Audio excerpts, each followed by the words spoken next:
आप देख रहे हैं जय भारत टीवी।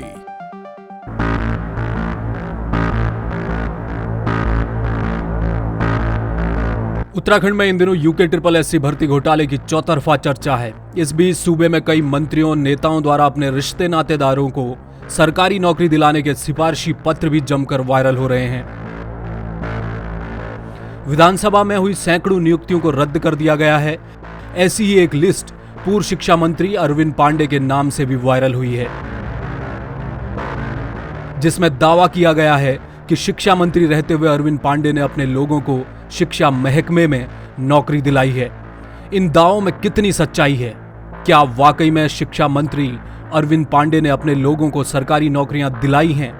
क्या शिक्षा विभाग में पूर्व मंत्री के कहने पर लोगों को नौकरियां दी गई हैं? लिहाजा वक्त है इन तमाम सवालों की सच्चाई जानने का। जय भारत टीवी ने सोशल मीडिया पर वायरल हो रही इस लिस्ट की हकीकत जानने के लिए ग्राउंड जीरो पर जाकर रियलिटी चेक किया है। उधम सिंह नगर में मौजूद एक इंटर कॉलेज में राजू पांडे नाम के एक शख्स की सरकारी नौकरी लगाने की सबसे ज्यादा चर्चा थी। लिहाजा हम सबसे पहले इसी इंटर कॉलेज में दाखिल हुए।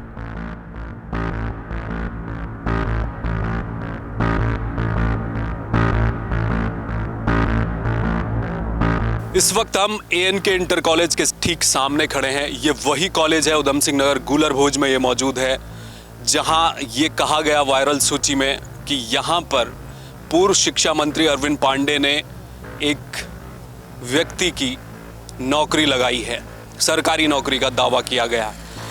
ये दावा क्या सच इस दावे में है, ये जानने के लिए रियलिटी चेक इस समय जय भारत टीवी कर रहा है और हम इस इंटर कॉलेज में पहुंचे हैं।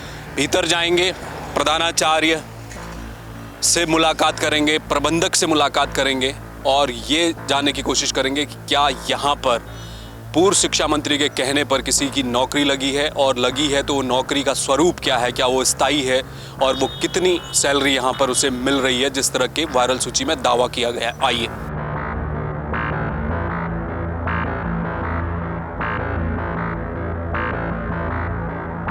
यह इंटर कॉलेज गदरपुर के गूलर भोज में स्थित है, जो एक अशासकीय विद्यालय है। हम स्कूल परिसर में दाखिल हुए और सीधे प्रधानाचार्य के कक्ष में पहुंच गए। इत्तेफाक से हमें वहां वो शख्स मिल गए जिन पर स्कूल प्रबंधन का पूरा जिम्मा है, यानी ANK इंटर कॉलेज के प्रबंधक तिलकराज गंभीर। इसके बाद हमने स्कूल के प्रबंधक से बात की। हमने उन्हें बताया कि सोशल मीडिया पर दावा किया जा रहा है कि उनके स्कूल में पूर्व शिक्षा मंत्री अरविंद पांडे के कहने पर राजू पांडे नाम के एक शख्स को सरकारी नौकरी दी गई है। इसके जवाब में उन्होंने क्या कहा, सुनिए। इंटर कॉलेज के भीतर इस वक्त हम मौजूद हैं और प्रिंसिपल ऑफिस में इस वक्त मौजूद हैं। हमारे साथ जो प्रबंधक हैं स्कूल के, इंटर कॉलेज के, तिलकराज गंभीर जी, वो मौजूद हैं। उनसे जानेंगे कि क्या वाकई में जो सोशल मीडिया में एक जो सूची चल रही है उस सूची की सत्यता क्या है। क्या यहाँ पर जिस शख्स को नौकरी पर रखा गया है वो किस स्वरूप में रखा गया है, कितनी उसकी सैलरी है और किस बिहाफ पर उसे यहाँ रखा गया, हम बातचीत करेंगे। गंभीर जी, एक पिछले दिनों सोशल मीडिया में एक लेटर बहुत तेज़ी से सर्कुलेट हुआ, वायरल हुआ। देहरादून में हमारे पास भी वो लेटर पहुंचा जिसमें कहा गया कि कुछ रिश्तेदार हैं पूर्व शिक्षा मंत्री अरविंद पांडे के, उन्होंने अलग अलग जगहों पर उन्हें नियुक्ति दी है। इस इंटर कॉलेज का भी उसमें प्रमुखता से जिक्र किया गया था। क्या वो सूची आप तक भी पहुंची है? कौन नाम है जिन्होंने यहाँ नौकरी पाई है? वो सूची हमारे तक भी पहुंची है। हमारे तक तो ये मीडिया के माध्यम से पहुंची है, फेसबुक पर, लेकिन वैसे आधारिक तौर पे या सरकारी तौर पे हमारे पास कोई सूची नहीं पहुंची। उसमें हमारे विद्यालय का भी नाम मैंने देखा था, उसमें राजीव पांडे का नाम था जो शिक्षा मंत्री से जोड़ के लिखा गया था कि उन्होंने अपने किसी रिश्तेदार को यहाँ नौकरी दिलवाई है। राजीव पांडे उनका नाम है। क्या किस पद पर वो यहाँ पर काम करते हैं? पद तो हम उसे कुछ कह नहीं सकते, तो उसे तो हमने अपने विद्यालय के व्यवस्था के अनुरूप के लिए रखा है, बच्चों की पढ़ाई बाधित ना हो, क्योंकि हमारे पास छात्र संख्या बहुत अधिक है और अध्यापकों की संख्या कम है, इसलिए हमने विद्यालय के पर्सनल व्यवस्था से उनको रखा हुआ है। उनको ही नहीं, हमने 7-8 टीचर ऐसे रखे हुए हैं जैसे राजीव पांडे। तो ये गेस्ट टीचर के तौर पर आपने रखा? गेस्ट टीचर भी नहीं बोल सकते इसको हम, इसको तो टेम्परेरी व्यवस्था होती है, जितने दिन वो पढ़ाई करता है उतना पैसा उसे दे दिया जाता है। जैसे होम प्राइवेट फैक्ट्रियों में काम करते हैं लोग, वैसे हमने रखा हुआ है इसे। जो आप बोल रहे हैं गैस टीचर, उसे नहीं बोल सकते गैस टीचर। हाँ जी, डेली वेजेज में पठन पाठन। हाँ, डेली वेजेज जिसे कहा जाए तो ज़्यादा अच्छा। डेली वेज में अकेला राजीव पांडे नहीं है, 7-8 टीचर और भी हमारे पास ऐसे। हाँ जी। तो ये जो राजीव पांडे हैं, क्या ये मंत्री जी के कहने पर आपने रखे? तो इनका प्रोसीजर क्या है, ये कैसे इनकी नियुक्ति होती है? नहीं, मंत्री जी के कहने पे तो हमने कोई टीचर नहीं रखा। ये तो हमारा जो प्रबंध तंत्र है, इसका बोर्ड है, वो निर्णय लेता है कि कितने टीचर की आवश्यकता है और किस सब्जेक्ट के रखने हैं। तो हम लोकल ऐड निकाल लेते हैं, बच्चों का इंटरव्यू लेते हैं, जो बच्चे डेमो भी लेते हैं, जो बच्चे लगता है कि अच्छा पढ़ाते हैं हमारे छात्रों को, वो नियुक्ति उनको हम यहाँ डेली वेज पे रख लिया जाता है। राजीव पांडे क्या पढ़ाते हैं यहाँ? राजीव पांडे इकोनॉमिक्स पढ़ाता है। हाँ जी, हाँ जी। और वो 2016 से रखे हुए हैं, और जब अरविंद पांडे मंत्री भी नहीं थे। और मेरा बोर्ड 17 में मंत्री बने, उन्हें 15-16 में रखा गया। जब हमारे एक विद्यालय के टीचर जो इकोनॉमिक्स के थे, प्रोफेसर, वो रिटायर हो गए, तो उसके एवज में इनको हमने रखा। हाँ जी। दूसरी बात मैं जानना चाह रहा था, कितनी सैलरी वो ये पाते हैं, ये राजीव पांडे भी और इनकी तरह जो दूसरे आपने लोग रखे हैं, इनको कैसे आप पैसा मिलता है, कितना मिलता है? वो जो छोटी क्लासें पढ़ाते हैं उनको कम सैलरी दी जाती है। जो थोड़े बड़े, ये इंटर हाई स्कूल को पढ़ाते हैं, इसको 7-8 हज़ार रुपये दिए जाते हैं। अलग अलग कैटेगरीज हैं। 8,000 महीना? जी, 8,000 रुपये महीना।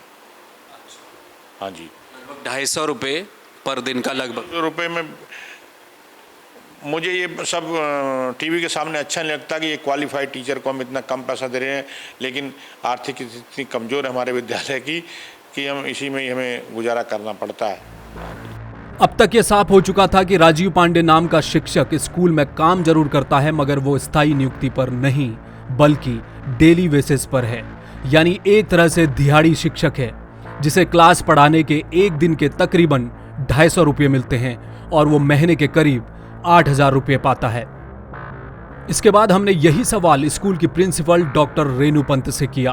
प्रधानाचार्य रेणु पंत ने सोशल मीडिया पर किए जा रहे दावों को भ्रामक बताया और पूर्व मंत्री के कहने पर नौकरी दिए जाने के सवाल को सिरे से खारिज कर दिया। ये जो चर्चा है ये निराधार है, असत्य है, क्योंकि उनकी जो नियुक्ति है हमारे यहाँ, ये NC शर्मा जी थे अर्थशास्त्र में। जब वो सेवानिवृत्त हुए तो उन्होंने अपने स्थान पर वे स्वयं ही राजीव पांडे जी को यहाँ पर ऐसे ही डेली वेजेज पर जैसे रखे गए। तो उसके बाद मैं प्रधानाचार्य बनी 2016 में। तो उसके बाद ये जो मंत्री जी आए वो 2017 में आए। तो इनका इससे कोई संबंध नहीं है सर। जो बातें हैं ये ठीक नहीं है, ये भ्रामक बातें हैं। इनसे कॉलेज की छवि भी धूमिल होती है, और अगर गलत काम होता है तो सबसे पहले हमारा जो प्रबंध तंत्र है उस पर उंगली उठती है। तत्पश्चात प्रधानाचार्य के कार्यों के प्रति लोगों की दृष्टि जाती है। तो इसलिए मैं तो यही कहूँगी, जिसने भी ये बात कही है ये गलत है, क्योंकि इनकी नियुक्ति विभागीय नियमानुसार या अरविंद पांडे जी के रिश्तेदार होने के मतलब उनसे संबंध होने के रूप में ऐसा कुछ नहीं है। ये मैं इसका खंडन करती हूँ, विरोध करती हूँ। स्कूल प्रबंधन और प्रिंसिपल के बयानों से साफ हो गया कि राजू पांडे नाम के शख्स को ANK इंटर कॉलेज में सरकारी नौकरी दिलाने के दावे गलत हैं। डेली बेसिस पर काम करने वाला शिक्षक अर्थशास्त्र में MA है और उसी की तरह कई और डेली बेसिस शिक्षक यहाँ काम करते हैं। यानी योग्यता के आधार पर राजीव पांडे को डेली बेसिस पर रखा गया है, न कि स्थायी नौकरी पर। गुलरभोज इंटर कॉलेज के प्रिंसिपल और प्रबंधक दोनों से हमने बात की और उनसे तमाम सवाल भी पूछे। जिस तरह से सोशल मीडिया पर एक लिस्ट जो वायरल हो रही थी उसमें राजीव पांडे जो शख्स हैं वो मंत्री अरविंद पांडे के कहने पर यहाँ सरकारी नौकरी लिए बैठे हैं, इस तरह की चर्चाएं थी। भीतर आकर हमने दोनों के बयान भी लिए हैं, वो आपने उनका पक्ष भी सुना है और जो दूसरी चीज़ें उन्होंने हमें बताई हैं कि वो एक डेली वेजेस में काम करने वाले राजीव पांडे हैं, जो दिन का अगर क्लास पढ़ाते हैं तो 250 रुपया पाते हैं, महीने का 8000 रुपये पाते हैं। अब अगर उन्होंने इनकार किया है कि मंत्री की तरफ से इन्हें रखा गया है, उनके कहने पर रखा गया है, वो तो इनकार किया है। एक पल के लिए अगर हम मान भी लें कि अगर ये काम अरविंद पांडे जी ने ही किया है, तो क्या अरविंद पांडे गुनहगार हैं? ये फैसला जनता को करना है, आपको करना है, हमारे दर्शकों को करना है। लेकिन जहाँ तक मेरी निजी राय है, मेरी व्यक्तिगत राय है, मैं रियलिटी चेक के लिए यहाँ पर पहुँचा था, देखना चाह रहा था कि क्या वाकई में स्थायी नौकरी कर रहे हैं। ये अशासकीय विद्यालय है, इंटर कॉलेज है, और इसके प्रबंधन का एक अलग तरीका होता है। यहाँ पर वो डेली बेसिस में काम कर रहे हैं राजीव पांडे, 8000 की सैलरी पाते हैं। इस उत्तराखंड में जहाँ इस वक्त, ऐसे वक्त में जो कष्टकारी समय हमारा है, जो रोजगार की जो स्थिति है, इसलिए मैं कह रहा हूँ कष्टकारी दौर है ये युवाओं के लिए, ऐसे समय में अगर किसी गरीब घर के किसी बच्चे को 8000 10,000 रुपये की प्रति माह की प्राइवेट सेक्टर में डेली वेजेस में कहीं पर किसी मंत्री, विधायक, नेता के कहने पर नौकरी मिलती है, तो मुझे ऐसा लगता है कि ये गुनाह हर नेता को करना चाहिए, बिल्कुल करना चाहिए। केवल नियमों को ध्यान में रखिए, नियम कायदे कानून के बाहर न जाएं, लेकिन प्राइवेट सेक्टर में अस्थायी तौर पर किसी नेता, मंत्री के कहने पर किसी गरीब के बच्चे को अगर नौकरी मिलती है तो आप इसे क्या कहेंगे? मुझे ऐसा लगता है कि ये गुनाह हर नेता को करना चाहिए। हमारे रियलिटी चेक में गुलरभोज इंटर कॉलेज में पूर्व शिक्षा मंत्री अरविंद पांडे के कहने पर किसी शख्स के सरकारी नौकरी में नियुक्त होने का जो दावा था, वो पूरी तरह से झूठा साबित हुआ है। अपने सहयोगी नवजीवन भंडारी के साथ हेम भट्ट, जय भारत टीवी।